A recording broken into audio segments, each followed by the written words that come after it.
So, good evening po sa ating lahat. Chapter 10 po tayo, chapter 11 ng Book of Acts. So, isa ito sa mga ituloy nating pag-aralan. At nabanggit natin noon, ang Book of Acts ay Book of Transition. So, dito po natin matutunan, malalaman ang dalawang programa ng ating Panginoon, Kingdom Program at Grace Program. First part ng Book of Acts, ang pinag-uusapan ay more on Kingdom Program.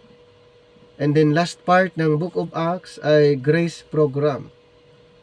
So, kanino inirevealed ang dispensation of grace? Ayon sa Ephesians chapter 3, verses 1 to 3, kay Apostol Pablo. Sa kanya inirevealed, ipinagkatiwala ang dispensation of grace. Na-convert siya, Acts 9. At ikinommission siya, Acts 13, at doon na rin pinalitan ang kanyang pangalan ng Paul. Bakit kaya pinalitan ang kanyang pangalan? So alam po natin na siya ay pinili bilang apostol para sa mga Hintel. Ayon sa Romans chapter 11:13, siyang apostol ng mga Hintel. Kaya yung word na Paul ay Gentile name. Gentile name. Ang kanyang ipinapangaral ay iba doon sa ipinapangaral ng mga 12 apostol. Kaya during the transition, nagkaroon ng conflict or problem doon sa kanilang ministry. Dahil during the transitional period, mayroong dalawang program na magkasabay. Yung Kingdom Program and Grace Program. Kaya later on inayos sa Acts 15, kaya mayroong Jerusalem Council. Nagkaroon ng Jerusalem Council para maayos yung problem. And then nagkaroon sila ng agreement sa Galatians chapter 2, 7 and 8. Ang agreement ay dapat ang mga 12 apostles ay mangaral sila doon sa Israel at si Apostol Pablo naman ay mangaral sa mga Hintel. So yun po ang agreement that time. At ang transition ay nag-end doon sa Acts 28. Kaya after Acts 28, more on nakafocus na lang sa Grace Program. So temporarily na nag-stop ang programa ng propesiya after Acts 28. Kaya doon sa Acts 28:28, mababasa natin doon na ang kaligtasan ay nasa mga Hintel, that the salvation of God is sent unto the Gentiles. At ganon din po sa Romans chapter 11 verse 11, that the salvation is sent unto the Gentiles. So ang gospel na nag-operate, ang gospel na dapat nating ipapangaral under this present time ay ang gospel of grace. Pwede bang ipangaral din ang gospel of the kingdom in this present dispensation under the But Now program? Hindi po pwede. Bakit hindi pwede? Dahil ang gospel na nag-operate under this present time ay isa lang, ang gospel of grace. Hindi po pwedeng dalawa. Noon, nung magkasabay ang dalawang program during the transition, pwedeng mamili ang tao. Kung kingdom ang kanyang paniniwalaan or grace gospel ang kanyang paniniwalaan, pwede yon kasi nag-operate yung dalawang programa. Pero after Acts 28, nung nag-close temporary ang programa ng kingdom, hindi na po pwede. Kaya wala ng effect, walang saysay kung ipapangaral ang kingdom gospel sa panahon ngayon at sasabihin na siya ay ligtas. Hindi po pwede. Dahil ang gospel lamang po na kailangang ipangaral ngayon para ang isang tao ay maligtas ay ang gospel of the grace of God. Okay? At isa lang ang apostol din na ibinigay, pinili ng ating Panginoon, si Apostol Pablo. So wala na pong ibang apostol na mag-introduce o mag-claim o magsasabi na sila din ay kinausap ng Panginoon. Wala na po. May mga nagkiklaim sa panahon natin ngayon na sila din ay apostol. Sila ay false apostles ang tawag ayon sa 2 Corinthians 11:13-15. Ang tawag po doon ay deceitful workers, false apostles. Marami po na mga nag-claim na ganon, pero ayon sa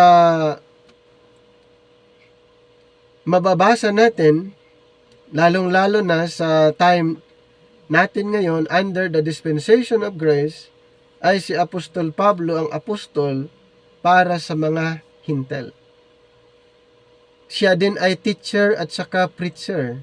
Ayon sa 1 Timothy chapter 2 verse 7, and then 2 Timothy chapter 1 verse 11.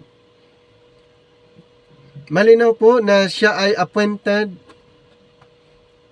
siya ay certified na preacher, teacher, apostle under this present time. At ang kanyang ipinapangaral ay galing sa Panginoon mismo. Hindi po siya nag-imbento ng katuruan. Hindi po niya natutunan doon sa mga 12 apostol. Ang kanyang ipinapangaral ay revelation mula sa ating Panginoong Hesus ayon sa Galatians chapter 1 verses 11 and 12. Ngayon, pwede bang mahaluan ang ebanghelyo, ang katuruan na kanyang tinanggap? Hindi po pwedeng mahaluan. Anong sinabi niya sa Galatians 1:7? Magkaroon ng perversion. Perverted gospel ang tawag kung ito'y mahahaluan ng ibang gospel, katulad ng kingdom gospel. Ihahalo mo under this present time. Hindi pwede, perverted. At isa pa, sa na-mention niya, pag nahaluan or iba ang ipinapangaral, Galatians 1:8-9, ang sabi niya, let him be accursed. So, hindi pwede. Dapat pure grace. Dapat pure grace ang ipapangaral. Wala po dapat na maihalo. So, magkakaroon ng mixing teaching, hindi pwede. Anong sabi niya sa Galatians 5:4? Kung ang ipapangaral ay dalawa, sabay, yung law and grace, ang sinabi niya doon ay fallen from grace. Hindi pwedeng magsabay ang dalawa,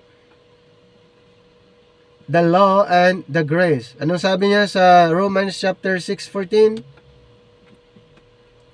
You are not under the law, but under grace. So, malinaw po yan. Hindi pwede na pagsamahin. Kaya nga dito sa Book of Acts kung bakit kailangan nating maunawaan, dahil may dalawang program na pag hindi natin mapansin na mayroong ganong programa, ang mangyayari ay ang kinin natin, i-conclude natin na ang Church, the Body of Christ ay doon sa Acts 2. Ayon sa mga karamihan ng mga religious sect, ang kanilang paniniwala, ang dispensation of grace ay Acts 2. Ang Church, the Body of Christ ay Acts 2.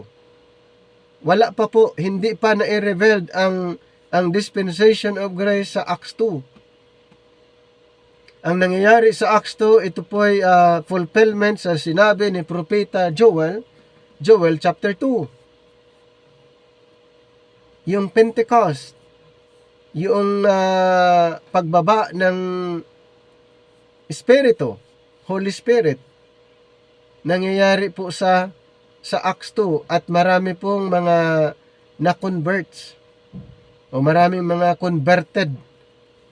Ayon sa Acts 2:41, ilan po yung naidagdag sa isang araw? 3,000 added. Pag sinasabi nating added, ibig sabihin mayroong existing church, mayroong existing denomination. So hindi siya pwedeng beginning or starting ng church, the body of Christ, dahil mababasa natin doon ang lahat ng converts sa Acts 2 ay added to the church.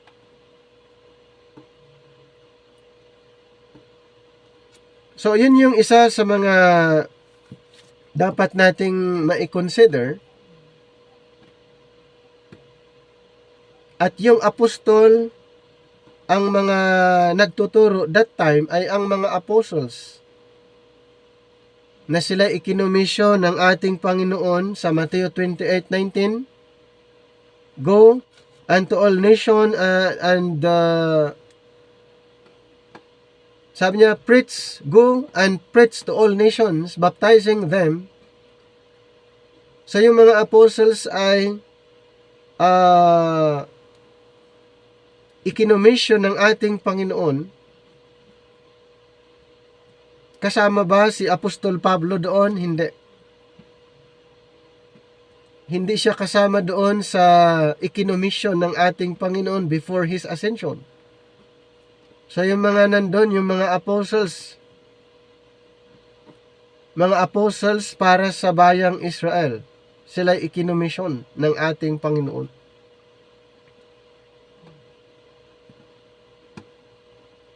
At sinabi ng Panginoon sa Mateo 28:19, go unto all nations and preach. Anong ipapangaral nila? Ganun pa rin tungkol sa kingdom. Ang kagandahan lang doon sa mission, nung ikinomission sila, ay pupunta sila sa lahat ng bansa, pero sila ay mag-start sa Jerusalem, Acts 1:8. Mag-start muna sila sa Jerusalem, Judea, Samaria, and then to the uttermost part of the earth. So, mayroon silang starting point, Jerusalem. Pwede ba silang direct na pumunta sa Hintel? Hindi po.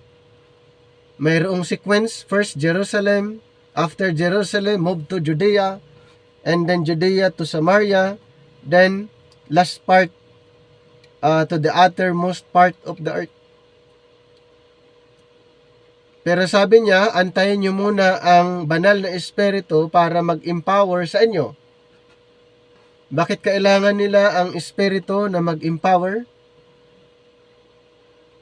Yes, dahil ang kanilang mission ay all nations, kailangan nilang makapagsalita ng iba't ibang wika. Dahil ang kanilang mission ay lumawak, pupunta sila sa iba't ibang lugar. Dapat alam nilang magsalita ng iba't ibang dialect. Kaya doon sa Acts 2, 1-10, yun ang fulfillment sa sinasabi ng ating Panginoon, at sila'y nakapagsalita ng iba't ibang wika at nagiging effective witnesses po sila.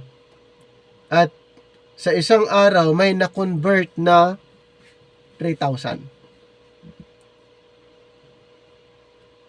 So ano ang itinuturo ng espiritu sa kanila? Ang espiritu ay nag-empower at nagpapaintindi kung ano ang dapat nilang ipapangaral. Ang ating Panginoon kasi before siya umakyat ay sinabihan na niya ang mga apostles. Okay? Sinabihan niya ang mga apostles na pag umakyat siya, pag umalis siya, magpapadala ang Panginoon ng comforter, at yung comforter na ito ang magpaunawa sa kanila tutulong sa kanila. Kaya dito sa John 16:7, nevertheless, I tell you the truth, it is expedient for you that I go away. For if I go not away, the Comforter will not come unto you, but if I depart, I will send him unto you. So, ito yung condition. Kailangan muna niyang umalis, na kung siya'y nakaalis, ang Comforter ay bababa. Kaya sabi niya, if I go not away, the Comforter will not come unto you, but if I depart, I will send him unto you. So, yung Comforter na sinasabi dito ay ang Holy Spirit. Ang Comforter na sinasabi dito ay ang Espiritu. So, bakit nila kailangan ang Espiritu? Dito sa verse 13 and 14, howbeit, when He, the Spirit of truth, is come, He will guide you into all truth, for He shall not speak of Himself, but whatsoever He shall hear, that shall He speak, and He will show you things to come. He shall glorify me, for He shall receive of mine, and shall show it unto you. So ano yung gagawin ng Espiritu pag ito'y dumating sa kanila? Ang gagawin ng banal na Espiritu ay tuturuan ang mga apostles at ipapaintindi ng mga apostles yung hindi nila naunawaan during the earthly ministry of Jesus Christ. Marami silang hindi naunawaan during the earthly ministry of Christ, at ang banal na Espiritu ang magpapaunawa sa kanila. Katulad ng binanggit niya sa Luke chapter 18. Luke chapter 18 verse 31 to 34. Then he took unto him the 12, and said unto them, Behold, we go up to Jerusalem, and all things that are written by the prophets concerning the Son of Man shall be accomplished. 32. For he shall be delivered unto the Gentiles, and shall be mocked and spitefully entreated and spitted on. 33. And they shall scourge him and put him to death, and the third day he shall rise again. Ito ba'y naunawaan ng mga apostles? Verse 34. And they understood none of these things, and the saying was hid from them, neither knew they the things which were spoken. So ang nangyari, since hindi nila naunawaan, ay itinago na lang yung mga bagay na yun. At yung pagbaba ng Espiritu, yung hindi nila naunawaan ay ipinapaintindi, ipinapaunawa. Yun yung isa sa mga work ng Espiritu doon sa mga apostles that time sa Pentecost. Kaya sa 1426, isa pa na information kung ano ba ang maitutulong ng banal na Espiritu sa kanila. Verse 26, But the Comforter, which is the Holy Ghost, whom the Father will send in my name, He shall teach you all things, and bring all things to your remembrance, whatsoever I have said unto you. Ayan po. So malinaw na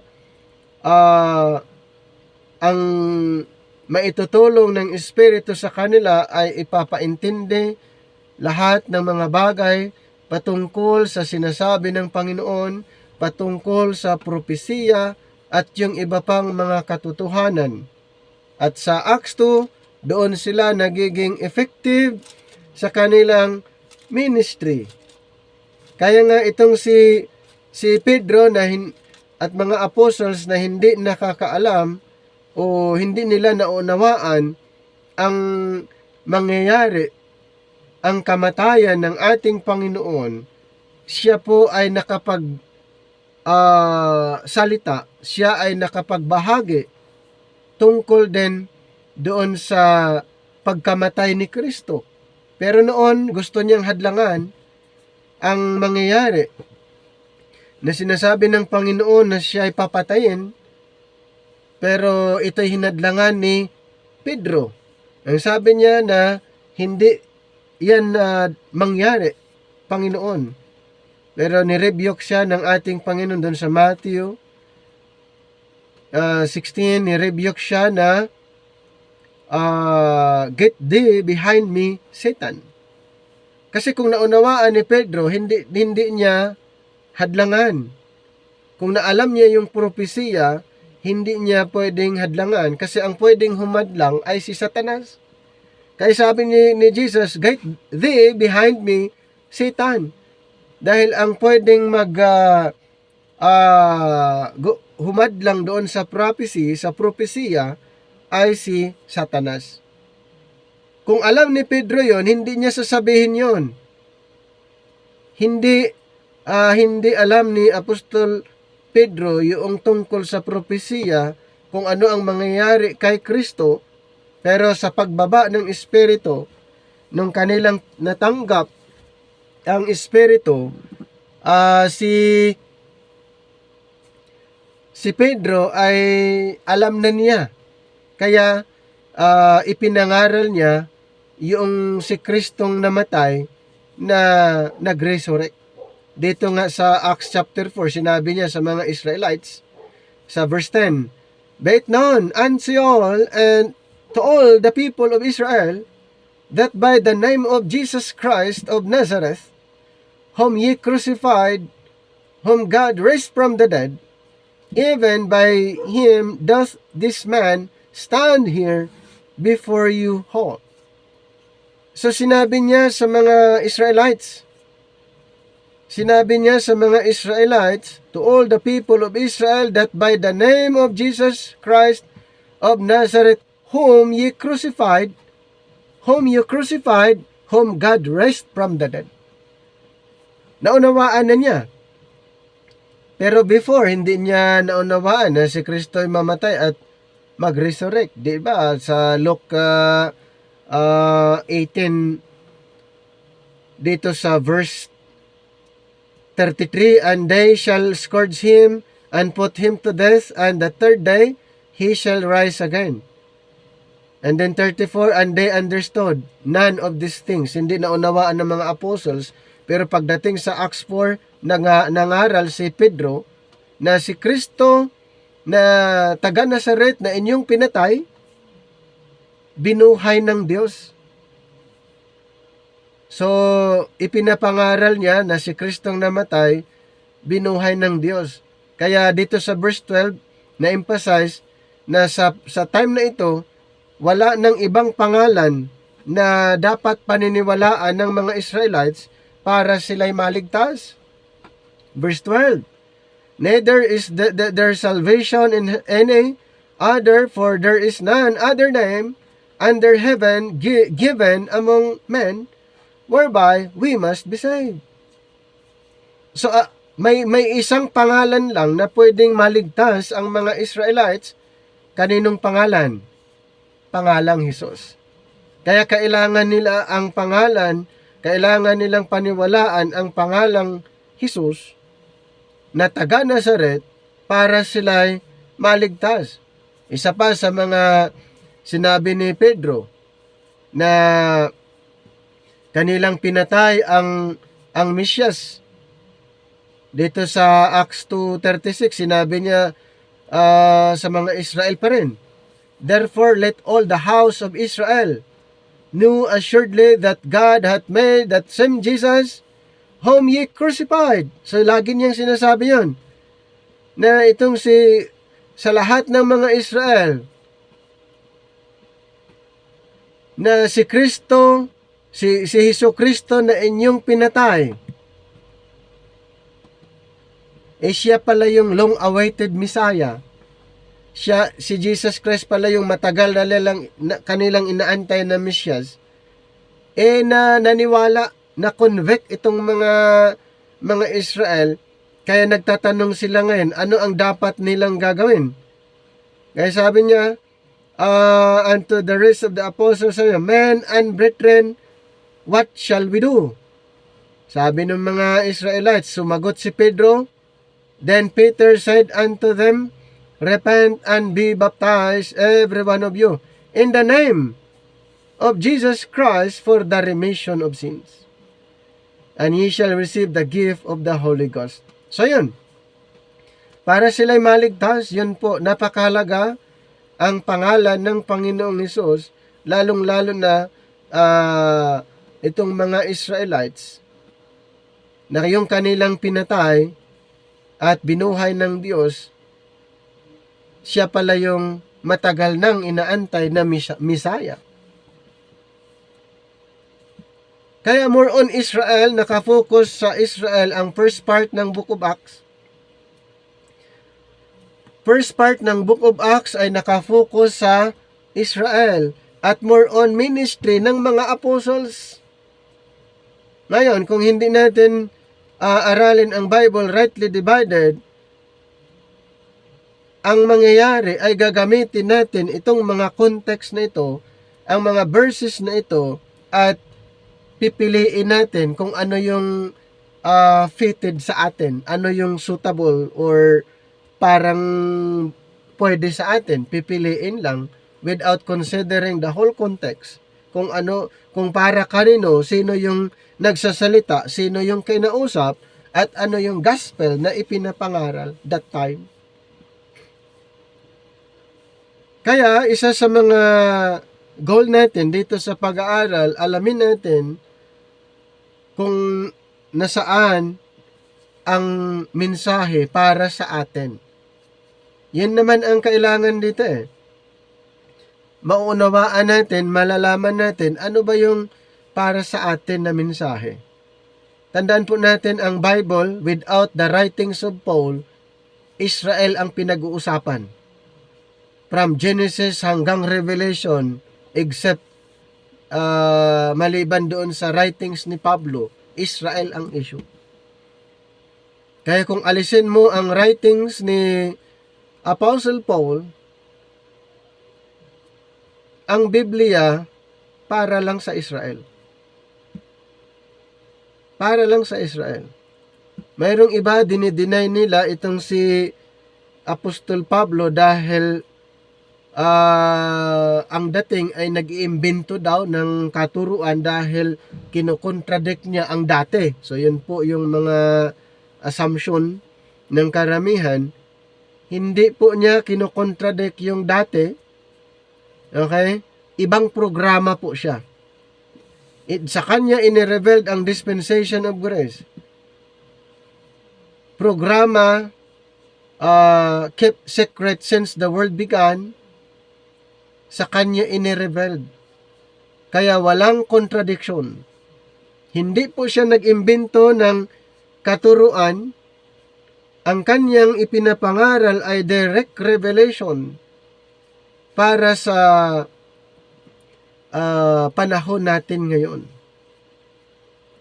The unsearchable riches of Christ in Ephesians chapter 3 verse 8. So kung ini-ignore natin ang writings ni Apostle Paul, ang itinuturo ni Apostle Paul, ang tendency po mayroong problem sa salvation. Ang mangyayari, para maligtas ang mga tao ngayon ay kailangang magpaka-Israel.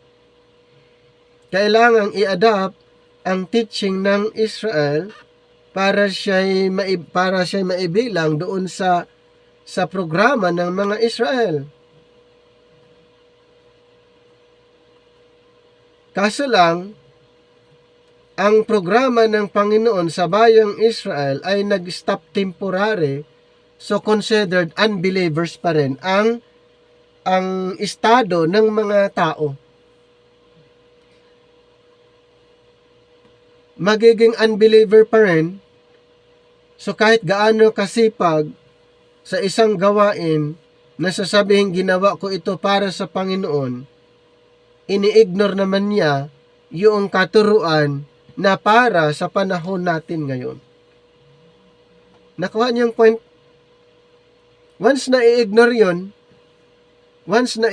yon, ang kaligtasan ay questionable.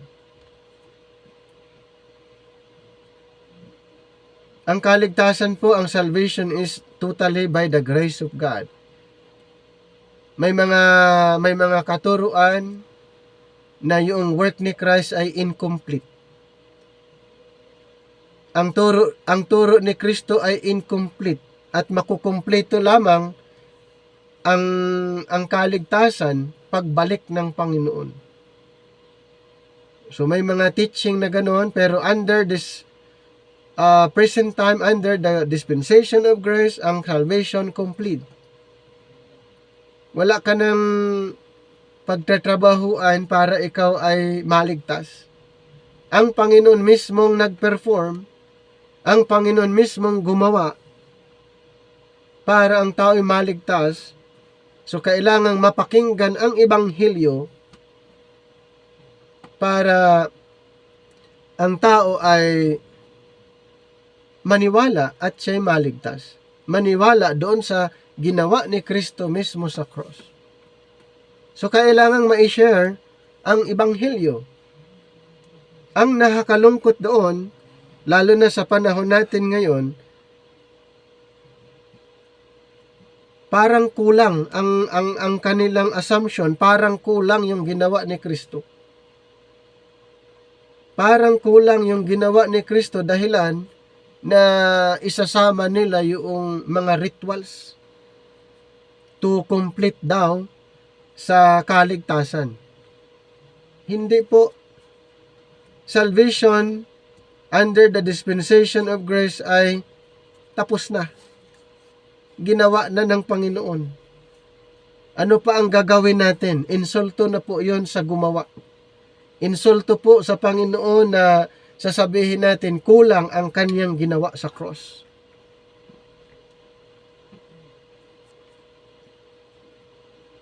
Complete po yon. Kaya nga lahat ng maniniwala sa kanya, sa kanyang ginawa ay mayroong silyo. Siya ay mayroong tatak na espiritu na pagdating ng rapture caught up, lahat ng may tatak, sila po yung pupunta doon sa langit. Dahil ang mga believers ngayon ay tinatawag na citizens in heaven. So, kailangan na maunawaan natin ito, at sa Book of Acts, doon na-emphasize po yan, yung programang ito. Kaya nga, before the revelation of the mystery, ang concern more on sa Israel. So in Acts 8, 1-3, Israel declares war on God. So the apostles' mission bogged down. So Israel declares war on God. Ano pong nangyari sa mission ng mga apostles? Bogged down. In Acts 8, 1-3, and Saul was consenting unto his death, and at that time there was a great persecution against the church, which was at Jerusalem, and they were all scattered abroad throughout the regions of Judea and Samaria, except the apostles. And devout men carried Stephen to his burial, and made great lamentation over him. As for Saul, he made havoc of the church, entering into every house, and hailing men and women, committed them to prison. Ano pong ginawa ni Saul? Nag-house to house po siya.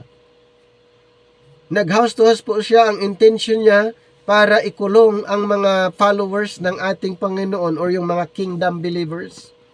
pag nalaman na ito ay kingdom believers, tagasunod ni Kristo, ay kanilang i-persecute, parusahan. At dahilan nagkaroon ng nagkawatak-watak sila. At nung nagkawatak-watak sila or na-scattered, hindi rin huminto ang kanilang pangangaral, tuloy-tuloy pa rin sila sa kanilang pangangaral. Hindi pa rin nag-stop ang mga kingdom believers hanggang dumating sa punto na sila'y sinusundan ni Saul.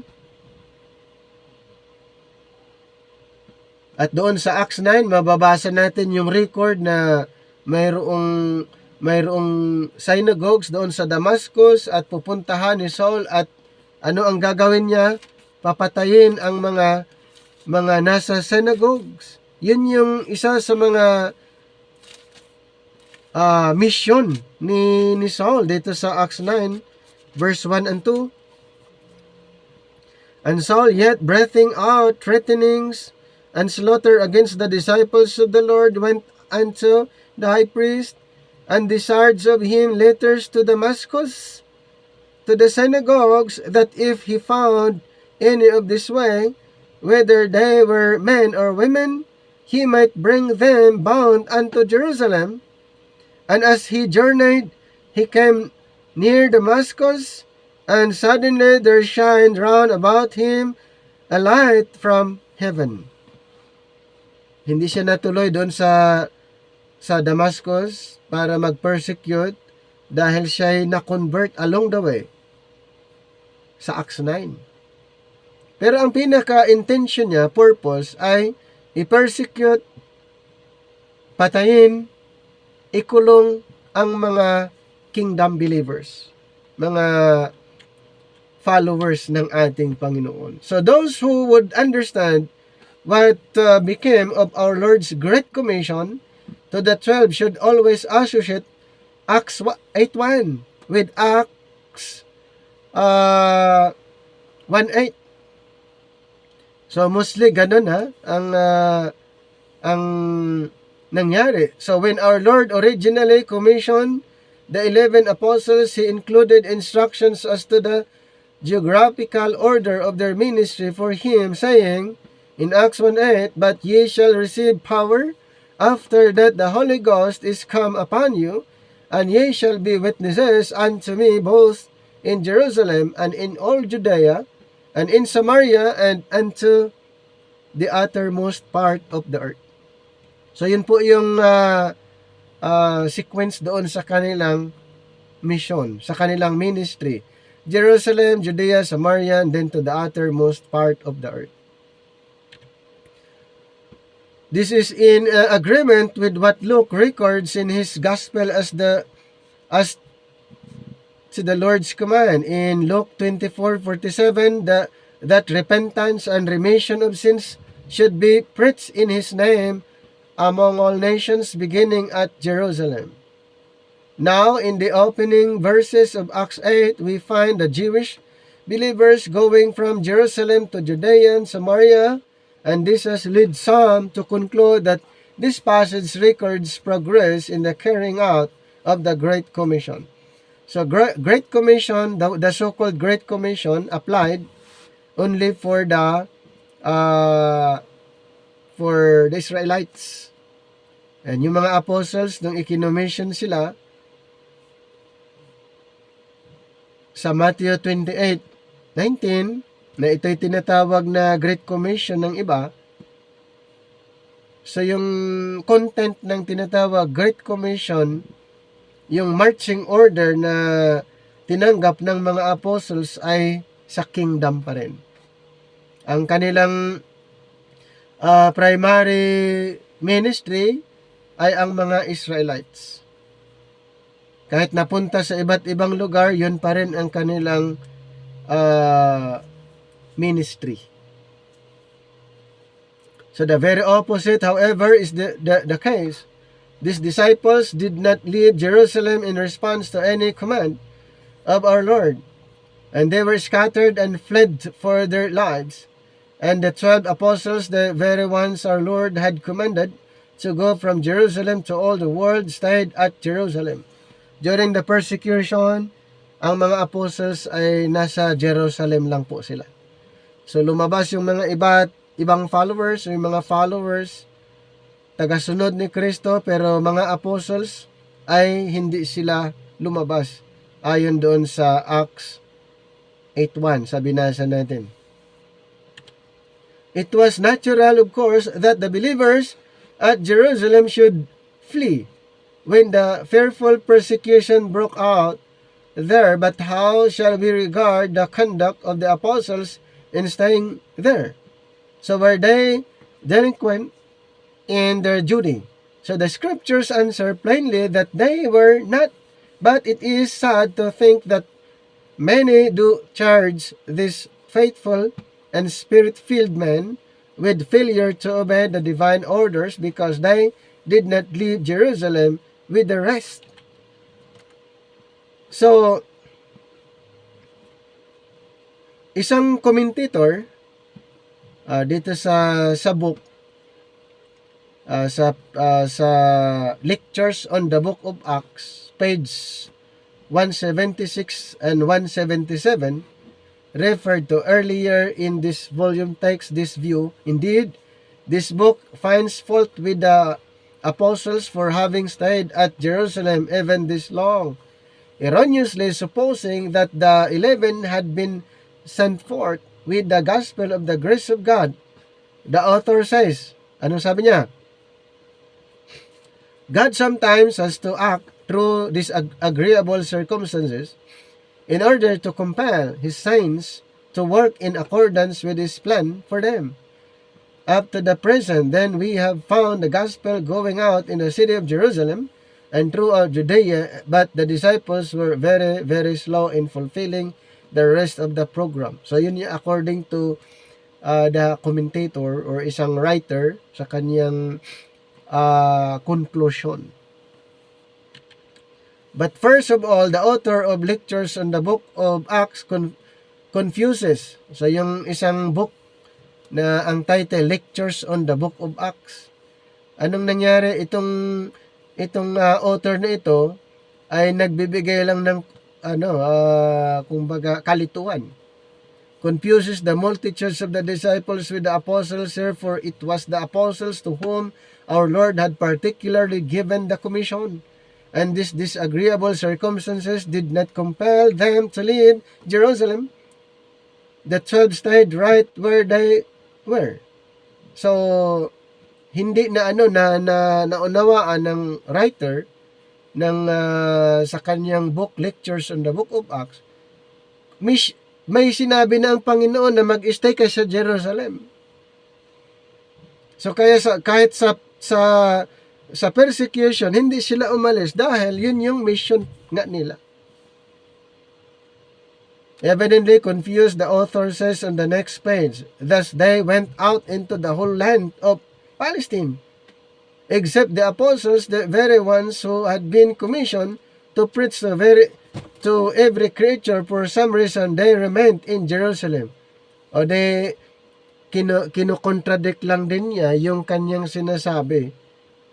Ayan. So, ibig sabihin, hindi niya naunawaan kung ano ang marching order na ibinigay ng Panginoon doon sa mga apostles.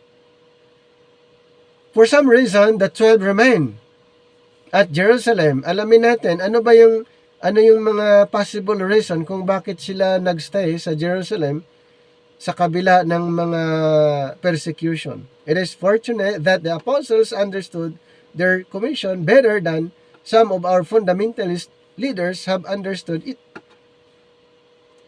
So, naunawaan ng mga apostles yung kanilang mission, yung commission, kumpara doon sa mga ibang religious group. The reason the 12 stayed at Jerusalem is that they had been sent to proclaim not the gospel of the grace of God, but the kingdom rights of Christ. Ulitin ko the reason kung bakit sila ay nagstay sa Jerusalem Dahil ang kanilang ipinapangaral, ang kingdom, hindi yung gospel of the grace of God. These 12 had been promised thrones in that kingdom in Matthew 19:28. Anong promise? Sabi doon na pag naghari ang Panginoon, ang mga apostles maging judges sila, judging the 12 tribes of Israel. That kingdom was to be established at Jerusalem. Malinaw po yun. Kaya sa persecution, hindi sila umalis dahil naunawaan nila ano yung kanilang mission. At naunawaan nila ano yung promise. Sa Jerusalem po i-establish yung kingdom. Tapos aalis sila. May pangako ang Panginoon na pag naghari ang Panginoon sa Jerusalem, sila'y magiging judges judging the 12 tribes of Israel. Isang reason yun. Hindi naunawaan ng mga religious sect, mga commentators, ibang commentators, dahil malinaw yung sinabi ng Panginoon sa mga apostles na sa Jerusalem i-establish yung kingdom.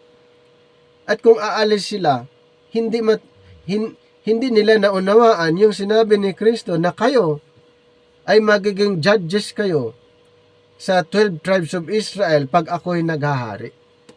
That kingdom was to be established at Jerusalem and could not be established until Jerusalem had accepted Messiah. Kaya, sa kabila ng persecution, na scattered na yung iba, ang apostles nag-remain sila doon sa Jerusalem. Dahil po dyan, sa mission po nila na ibinigay ng Panginoon. Had not God promised Abraham that in his multiplied seed, all nations should be blessed? Genesis 22:17-18. How then could the nations be blessed through Israel when Israel herself would not receive the blessing? Paano magiging blessing ang Israel kung sila hindi na-convert? Paano maging channel of blessing kung ang Israel hindi sila believer? Paano matutupad ang Abrahamic covenant kung ang Israel ay hindi pa rin sila nanampalataya? How then could the nations be blessed through Israel when Israel herself would not receive the blessing? Is it not clear from all Old Testament prophecy that Christ was to reign in Jerusalem on David's throne? Had not our Lord himself made it clear that he would not return until Jerusalem should say? Matthew 23:37-39, Blessed is he that cometh in the name of the Lord. How could the apostles complete their commission by going on from Jerusalem now?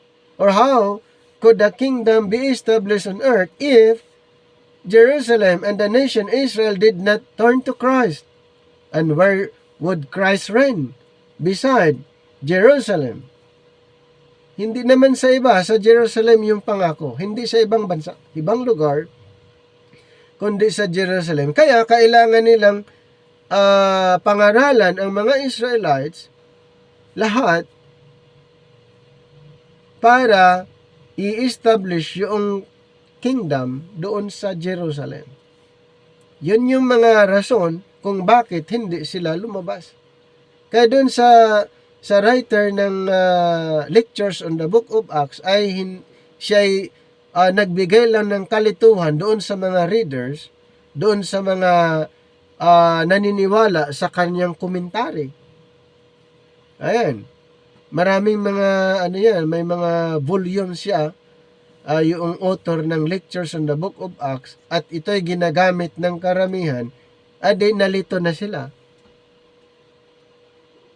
Nalito na sila dahil pinaniniwalaan itong sinasabi ng author sa kanyang book, Lectures on the Book of Acts.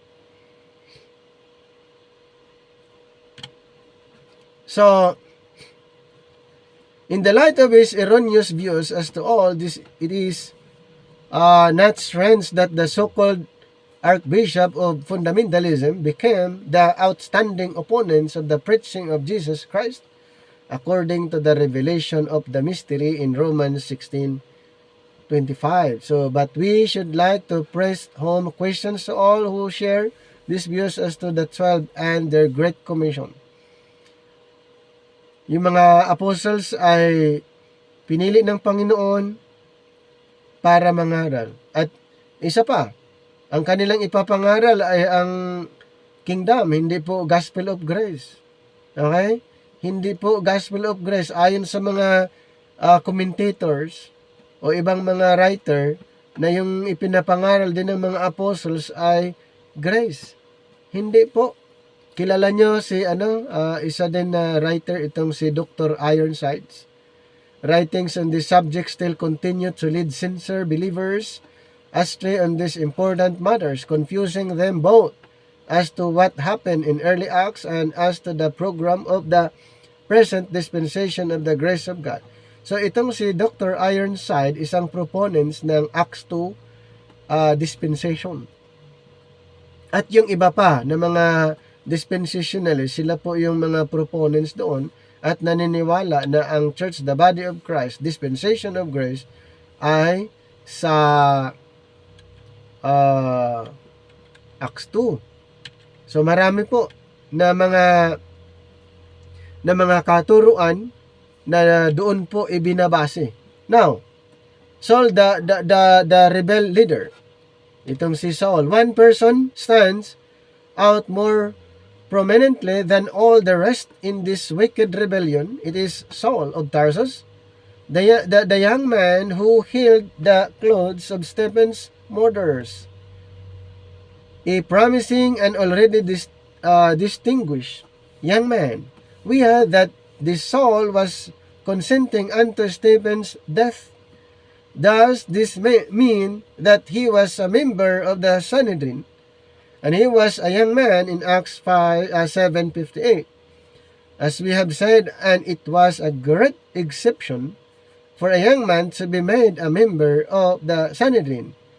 In Galatians 1:14, he later testified, I profited in the Jews' religion above many my equals in mine own nation, being more exceedingly zealous of the traditions of my fathers. Ganun yung yung kanyang testimony, kanyang patutuo. Yung background ni Saul. If not already a member of the Sanhedrin, he must have been promoted to that position soon after the slaying of Stephen.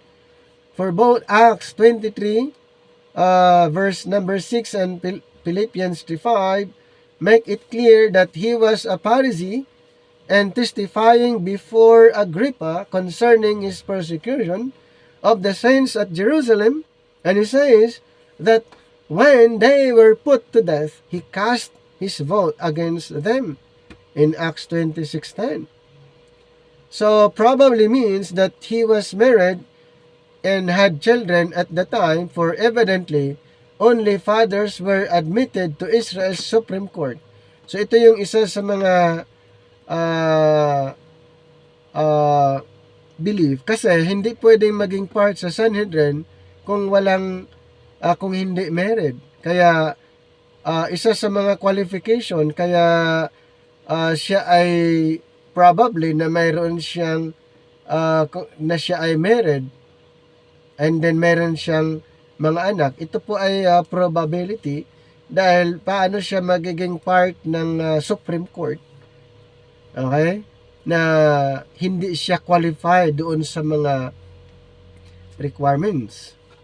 So, yan po ay mga probability. So, hindi natin mababasa na ganon. Pero dahil sinabi na siya ay part ng Sanhedrin, siya ay isang miyembro ng Sanhedrin, dapat kanyang gagawin or dapat siya ay pasado doon sa mga requirements. Yan.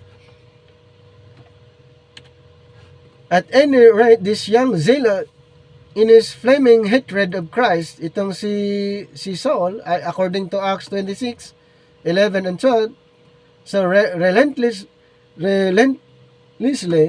preached the battle against Christ's followers and so incited others to join in the persecution, that it was not long before he he received authority and commission from the chief priest to stamp out the worship of the Nazarene in strange cities and even in faraway Damascus.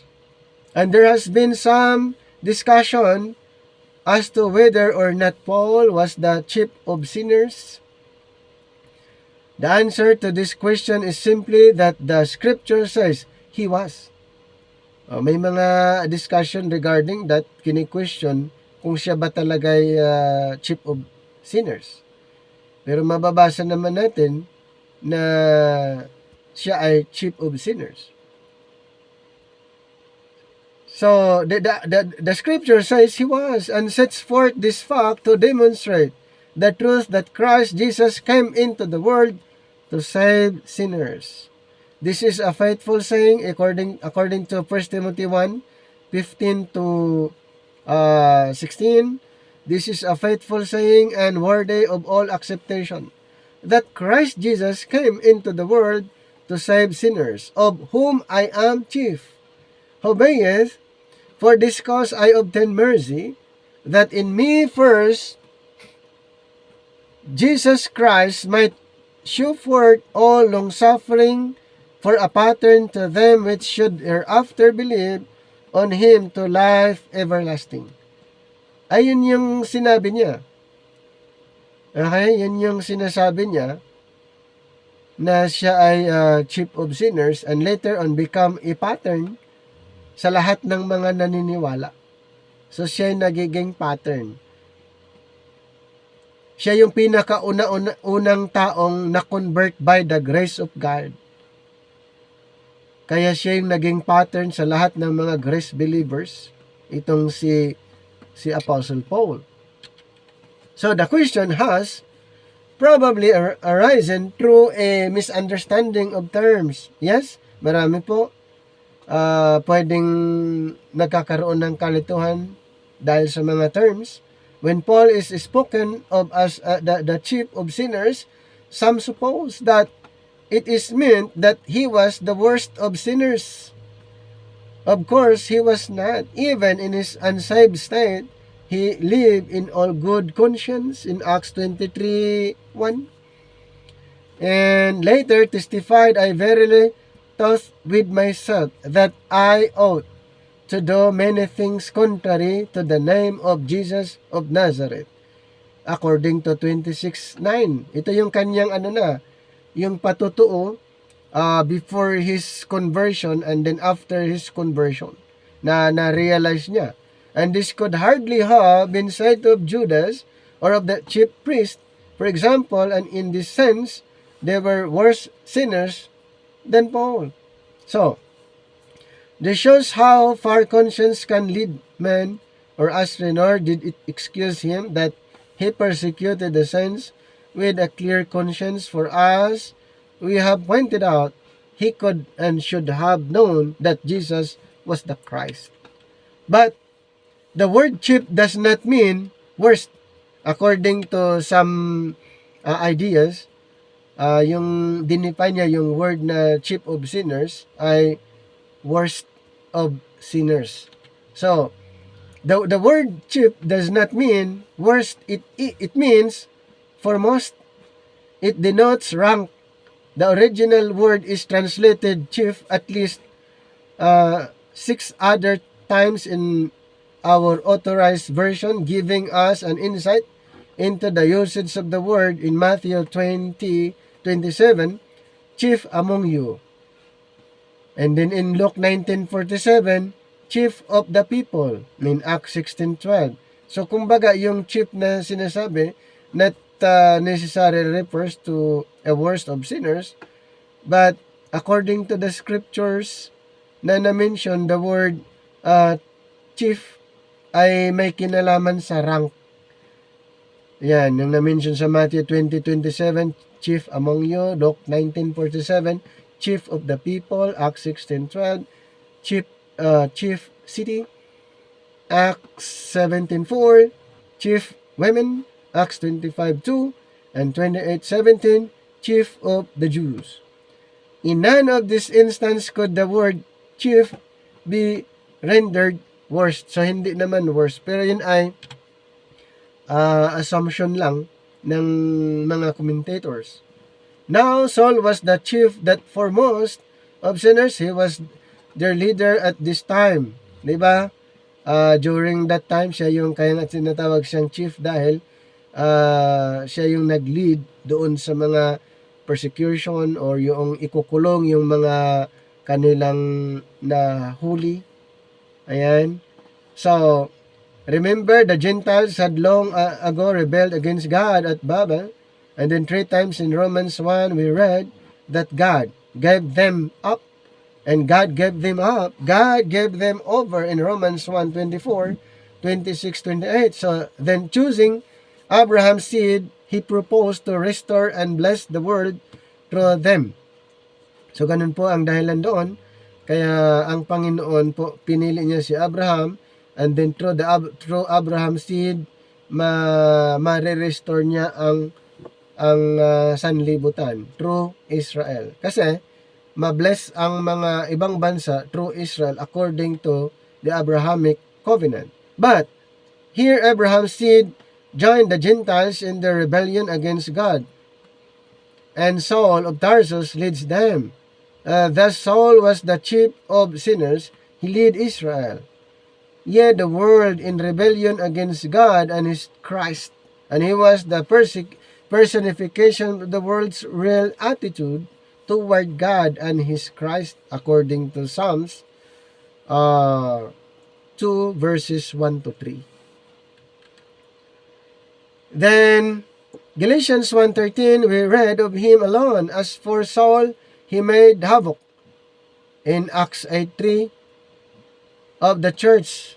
And then Galatians 1:13, to the Galatians he writes, "You have heard how that beyond measure I persecuted the church of God and wasted it." So yun yung isa sa mga patutuon niya.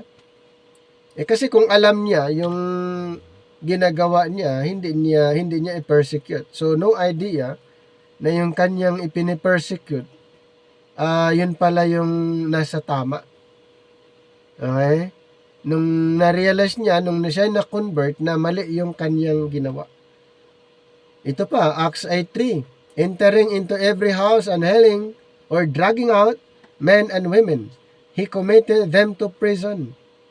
And then, Acts 26:11, and according to his own testimony given later, he punished them off in every synagogue in Jerusalem and compelled them to blaspheme.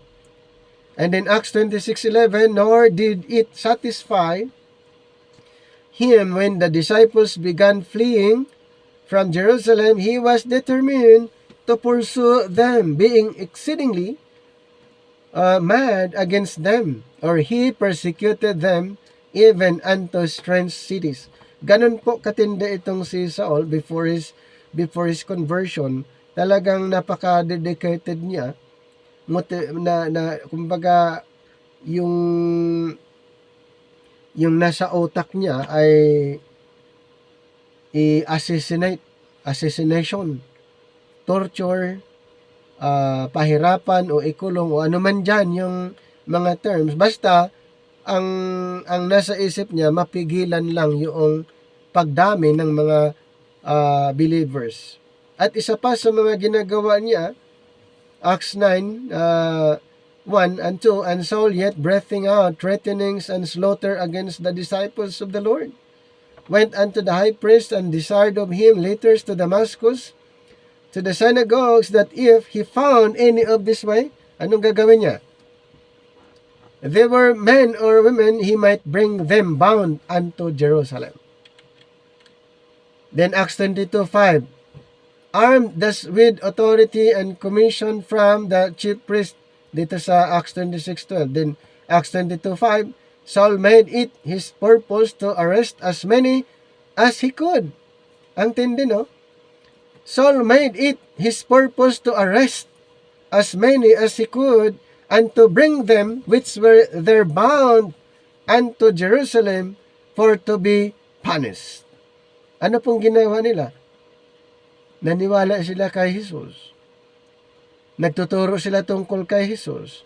Pero itong si Saul, walang idea, kaya gusto nilang parusahan, patayin yung mga followers ng ating Panginoon. At idagdag pa natin yung Acts 22:4. And so the promising young students became a religious madman. According to the testimony himself later gave, he persecuted this way, and to the death, binding and delivering into prisons both men and women. Acts 26:10. And many of the saints, he says, did I shut up in prison, and when they were put to death, I gave my voice against them. So, ganun katindi po yung ginawa nitong Saul before his conversion. Talagang napaka-seryoso niya sa kanyang mission. How prominent he had become in the growing persecution may be seen from the anxious words of Ananias in Acts 9:13-14. Lord, sabi pa ni Ananias, I have heard by many of this man how much evil he hath done to thy saints at Jerusalem, and here he hath authority from the chief priest to bind all that call out thy name. Maging itong si Ananias na natakot nung narinig niyang pangalang Saul, at ito pang matinding, itong si Ananias ang inutusan pa ng Panginoon na puntahan itong si Saul. Siyempre, nakakatakot naman dahil nga sa kanyang sinasabi, I have heard by many of these men how much evil he hath done to thy saints at Jerusalem. Ano bang ginagawa niya? Kanyang papatayin, ikukulong lahat ng tumatawag sa pangalan mo. Lahat ng tumatawag sa pangalang Jesus ay kanyang pinaparusahan. But let us return to the passage under consideration and the great persecution at Jerusalem. God is here about to usher in a new dispensation, and in doing so, He introduces Saul of Tarsus, not a devout disciple of Christ, but the Lord's most vicious and relentless enemy on earth. Not to crush him, but to what? Save him, and make him the supreme demonstration of His boundless grace. Man's sin had risen to its height. Romans 5:20, but where sin abounded, grace did much more abound. Yun po yun, makikita natin yung scenario. Kaya nga itong si Saul, siya yung pinaka magandang example na sa kanyang ginawa, kumbaga siya pinaka number 1 na enemy ng ating Panginoon.